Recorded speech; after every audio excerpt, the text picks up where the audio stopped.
గడప గడప తిరిగి ఉన్నాం.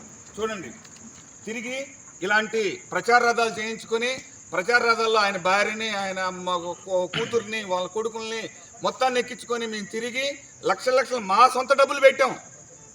జగన్మోహన్ రెడ్డిని ఎక్కించుకొని పోలా మేము. తొండపులో రాళ్ళు తీసుకొని ఇసురుతున్నప్పుడు నా అంబటి రాంబాబు నువ్వు ఎక్కడుండో? నా జీబులో ఉండవు. ఎంపీ గారు కూడా సాక్ష్యం. ఇదే జీబులో ఏ రోజైనా ఒక డీజిల్ కట్టించావా?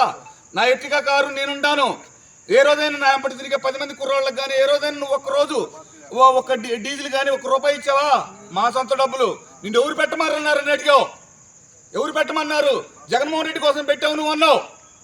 జగన్మోహన్ రెడ్డి కోసం ఒళ్ళు బలిసి పెట్టావా? మేము పార్టీ కోసం కష్టపడ్డ వాళ్ళు మొత్తం ఒళ్ళు బలిసి పెట్టావా? ఇవాళ బ్రోకర్లకు ఎందుకు ఇచ్చావు నువ్వు పెత్తనం? ఇవాళ గ్రామాల్లో బ్రోకర్లకు పెత్తనం ఇచ్చావు. ఎవరు? గ్రామాల్లో కాంట్రాక్టర్ని ఉన్న మురికాలువలు తీయడానికి 15-20 లక్షలు ఖర్చు పెట్టించావు. మురికాలువలు తీయడానికి 15 లక్షలు 20 లక్షలు ఖర్చు పెట్టించావే. మరి సిమెంట్ రోడ్లు వేసిన వాళ్ళకి ఇవాళ కూడా బిల్లులు రాకుండా చేసావే.